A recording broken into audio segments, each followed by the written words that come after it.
Chaos Insurgency. Hari ini adalah hari pertamamu sebagai anggota baru Chaos Insurgency. Tidak ada upacara penyambutan, tidak ada seragam khusus. Yang ada hanyalah sebuah ruangan gelap dan seorang pria yang meletakkan sebuah map di atas meja. Mulai hari ini, Foundation adalah musuhmu. Awalnya kamu mengira organisasi ini hanyalah kelompok teroris yang mencuri objek anomali. Namun, setelah membuka isi map itu, pandanganmu mulai berubah. Di dalamnya tertulis bahwa Chaos Insurgency sebenarnya didirikan oleh mantan personel SCP Foundation yang membelot puluhan tahun lalu. Mereka percaya Foundation telah menyembunyikan terlalu banyak rahasia dan menggunakan anomali demi kepentingan segelintir orang. Bagi Chaos Insurgency, anomali bukan sesuatu yang harus dikurung selamanya. Sebaliknya, anomali adalah alat yang dapat digunakan untuk mengubah dunia. Karena itulah mereka terus mencuri objek SCPE, mengembangkan teknologi anomali hingga melancarkan serangan ke berbagai site Foundation. Semakin jauh kamu membaca, semakin jelas bahwa organisasi ini bukan sekadar kumpulan pemberontak. Mereka memiliki struktur komando sendiri. Di puncaknya berdiri sosok misterius yang hanya dikenal sebagai The Engineer, dibantu oleh Delta Command yang mengendalikan seluruh operasi. Sementara para agen, peneliti, dan pasukan lapangan bekerja dalam sel-sel kecil yang saling terpisah. Sehingga jika satu markas hancur, organisasi ini tetap bisa bertahan. Kini kamu akhirnya memahami mengapa nama Chaos Insurgency begitu ditakuti. Mereka mengenal setiap prosedur Foundation, memahami cara kerja anomali, bahkan mengetahui kelemahan musuh mereka. Bagaimanapun, sebagian besar dari mereka dulunya memang pernah menjadi bagian dari SCP Foundation sendiri.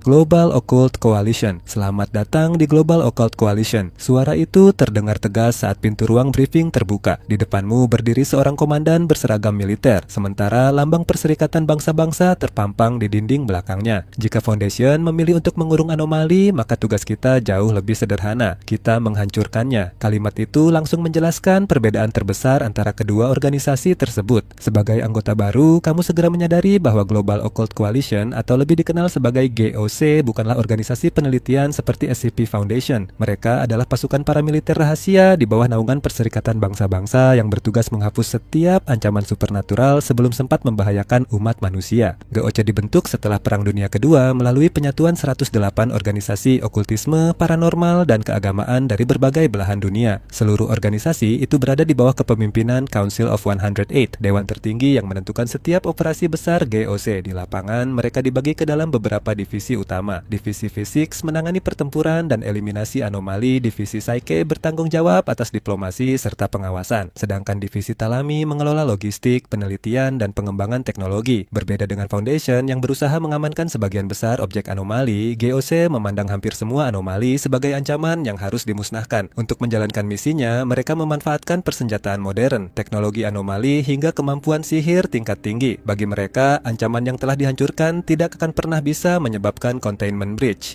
Meski sama-sama bekerja secara rahasia demi melindungi dunia dan menjaga keberadaan anomali tetap tersembunyi dari publik, hubungan antara GOC dan SCP Foundation tidak pernah benar-benar akur. GOC menganggap metode Foundation yang memilih mengurung dan mempelajari anomali terlalu berbahaya, sementara Foundation menilai pendekatan GEOCE yang langsung memusnahkan anomali justru seringkali memicu bencana yang lebih besar. Serpent's Hand. Seorang wanita berjubah hijau menutup buku tua yang ada di hadapannya, lalu menunjuk ke arah rak-rak yang seolah membentang tanpa ujung. Anomali bukanlah musuh. Musuh sebenarnya adalah mereka yang mencoba mengendalikan kebebasan. Saat itulah kamu menyadari bahwa tempat ini bukan perpustakaan biasa. Tempat ini adalah Wanderer's Library, markas dari organisasi misterius bernama Serpent's Hand. Serpent's Hand percaya bahwa anomali memiliki hak untuk hidup bebas. Menurut mereka, tidak semua makhluk atau benda anomali berbahaya, sehingga mengurung atau menghancurkan mereka hanyalah bentuk penindasan. Karena keyakinan tersebut, Serpent's Hand sering melakukan operasi rahasia untuk membebaskan anomali yang dianggap tidak berbahaya. Salah satu contohnya adalah SCP-4051, seorang remaja dengan kemampuan sihir yang akhirnya bergabung dengan Serpent's Hand setelah melarikan diri dari pengawasan Foundation. Bagi organisasi ini, individu seperti SCP-4051 tidak pantas dipenjara hanya karena memiliki kemampuan anomali. Markas utama mereka berada di Wanderer's Library, sebuah perpustakaan antar dimensi yang diyakini terhubung ke berbagai dunia dan realitas. Tempat ini menyimpan pengetahuan yang hampir tak terbatas dan hanya bisa diakses melalui pintu-pintu tertentu yang tersembunyi. Bagi anggota Serpent's Hand, perpustakaan ini bukan sekadar markas, melainkan simbol bahwa pengetahuan seharusnya dibagikan kepada semua orang, bukan disembunyikan. Marshall, Carter and Dark Limited. Seorang pelayan membuka pintu aula mewah yang dipenuhi para miliarder, bangsawan, dan tokoh berpengaruh dari berbagai negara. Di atas panggung, seorang pria tersenyum sambil mengangkat sebuah benda yang disimpan di dalam kotak kaca. Lelang berikutnya dimulai dari 50 juta dolar, sebuah objek anomali yang tidak akan pernah Anda temukan di tempat lain. Di ruangan itu, kamu akhirnya menyadari bahwa semua tamu datang bukan untuk membeli lukisan atau perhiasan. Mereka datang untuk membeli keajaiban. Tempat ini dikelola oleh Marshall, Carter and Dark Limited, atau lebih dikenal sebagai MCD, sebuah perusahaan rahasia yang menjadikan benda-benda anomali sebagai komoditas bagi kalangan elit dunia. Berbeda dengan SCP Foundation yang mengamankan anomali atau Global Occult Coalition yang berusaha memusnahkannya, Marshall, Carter and Dark percaya bahwa anomali memiliki nilai yang sangat tinggi. Selama ada pembeli yang mampu membayar, hampir semua benda anomali bisa diperjualbelikan, mulai dari artefak kuno, makhluk langka, hingga objek SCP yang berhasil mereka peroleh melalui jalur ilegal, pencurian, atau kerjasama dengan organisasi lain. Di balik citra perusahaan mewah, Marshall, Carter and Dark sebenarnya adalah salah satu organisasi paling berbahaya di dunia SCP. Mereka tidak berusaha menyelamatkan umat manusia ataupun menguasai dunia. Mereka hanya memiliki satu tujuan sederhana, menghasilkan keuntungan sebesar mungkin dari segala sesuatu yang dianggap mustahil.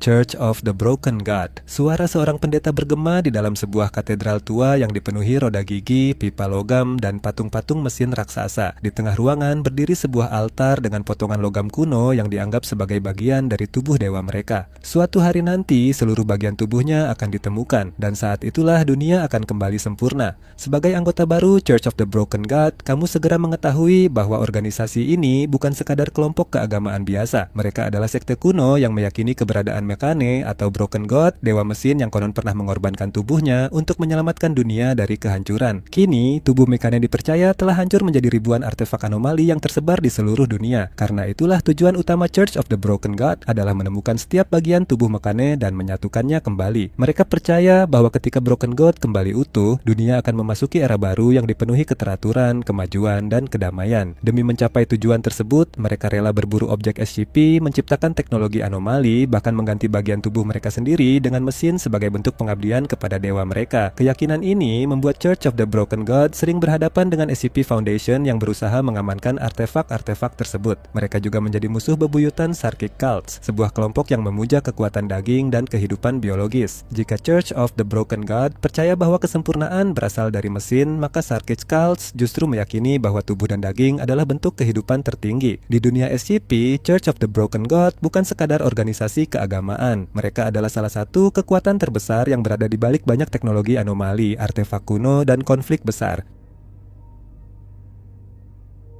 Sarkic Cults. Seorang pria berjubah merah mengulurkan tangannya. Perlahan, kulit di lengannya mulai berubah, membentuk duri, cakar, dan jaringan otot yang terus bergerak seolah hidup. Tidak ada mesin, tidak ada teknologi, hanya daging yang terus berevolusi. Karena daging adalah bentuk kehidupan yang paling sempurna. Saat itulah kamu menyadari bahwa organisasi ini adalah kebalikan dari Church of the Broken God. Jika mereka memuja mesin, maka Sarkic Cults memuja daging. Sebagai anggota baru, kamu diberitahu bahwa seluruh ajaran mereka berasal dari seorang tokoh legendaris bernama Grand Karsis Ion, sosok yang dipercaya telah membebaskan umat manusia dari kekuasaan bangsa Divide menggunakan kekuatan biologis yang dikenal sebagai sihir daging. Sejak saat itu, para pengikut Sarkic Cults meyakini bahwa tubuh manusia tidak memiliki batas. Dengan menguasai kekuatan yang mereka sebut sebagai ilmu Sarkic, mereka mampu mengubah daging menjadi senjata, menciptakan makhluk hidup baru, menyembuhkan luka dalam hitungan detik, hingga membentuk monster biologis yang mengerikan. Bagi mereka, daging bukanlah kelemahan, melainkan jalan menuju kesempurnaan.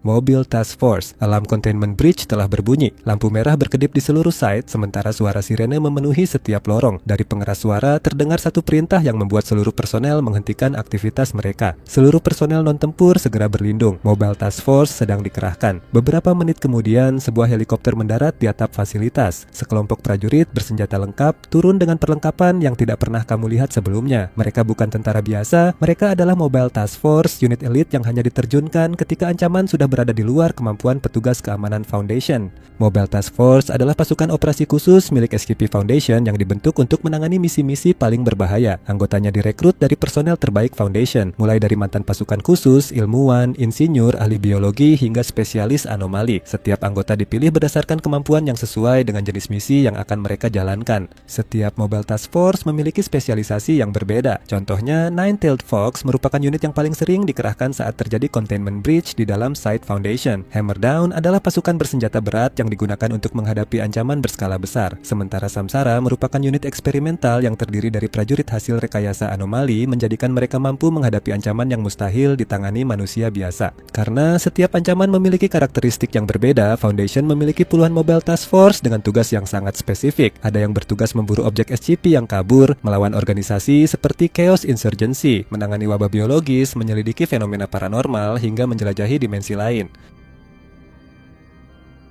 Unusual Incidents Unit, taruh senjatamu, ini wilayah federal. Seorang pria berjas memperlihatkan lencananya sebelum membuka sebuah map rahasia. Di dalamnya terdapat foto-foto makhluk aneh, laporan kejadian yang mustahil dijelaskan, dan lokasi kemunculan berbagai fenomena anomali. Mulai hari ini, semua kasus itu adalah tanggung jawabmu. Sebagai agen baru, kamu segera mengetahui bahwa Unusual Incidents Unit adalah divisi rahasia milik Federal Bureau of Investigation yang menangani berbagai kejadian anomali di Amerika Serikat. Ketika polisi biasa tidak mampu menjelaskan sebuah kasus, tim inilah yang akan dikirim untuk melakukan penyelidikan. Unusual Incidents Unit lebih berfokus menyelidiki, mengamankan lokasi, dan melindungi warga sipil. Jika ancamannya terlalu besar, mereka biasanya akan meminta bantuan Foundation untuk mengambil alih proses containment.